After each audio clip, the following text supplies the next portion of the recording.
then r squared is equal to 5 meters square plus 6 meters square.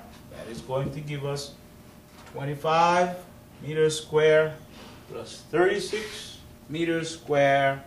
That gives us 60, 25 plus 36, that's 61 meters square.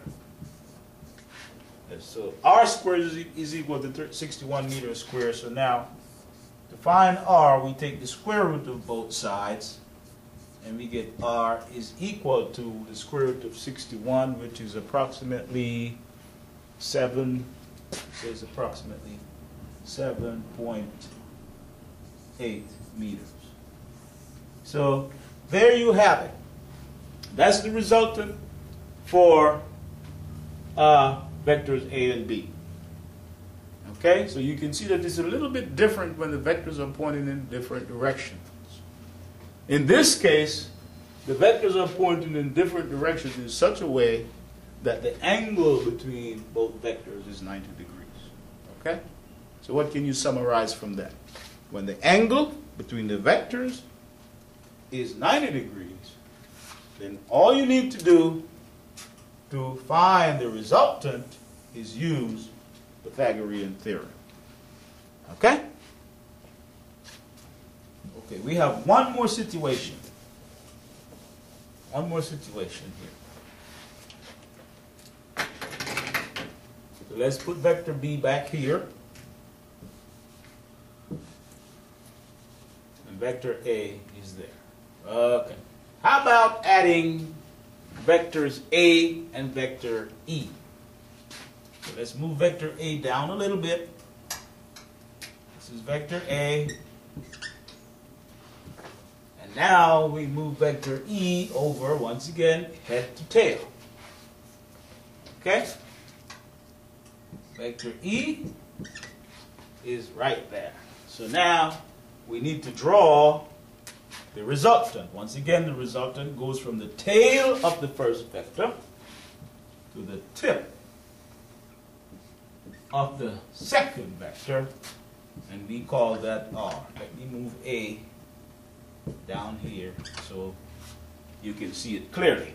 Okay, so now how do you find R in this case? Well, you need to know this angle. Let's call this angle theta. You will need to know that angle. Okay? So let's assume this is angle theta is 135 degrees. All right? It's 135 degrees. A is 5 meters. And E, let's say it's about 6 meters. All right? Or let's make it 7.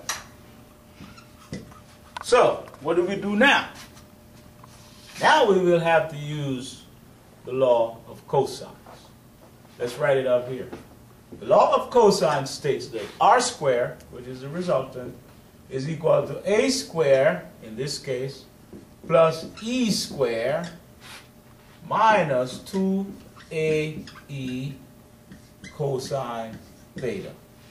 Okay? So let's put the numbers in. A is 5, so 5 squared is 25 meters square, plus E is 7. 7 squared is 49 meters square, minus 2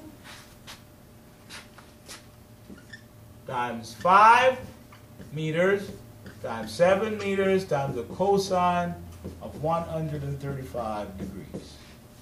Okay? So 25 plus 49, that's going to give us 74 meters square, minus 2 times 5 is 10, times 7 is 70 meters square. Meter times meter gives you meter square, and the cosine of 135 is negative 0.7. Okay? So negative 0.7 times a negative 70 is going to give us 49 meters square plus a 74 meters square, which gives us a total of 123 meters square, which is r square. So now, to get our r, we take the square root.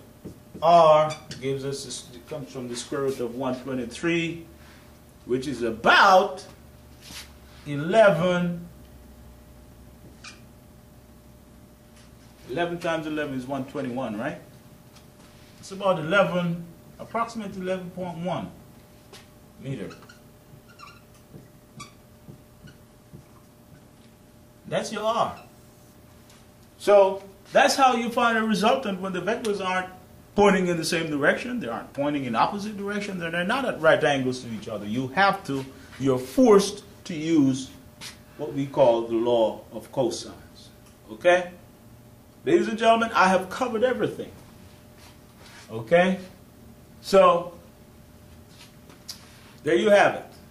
If you have any further questions, don't forget to email me at that email address that is connected to this video.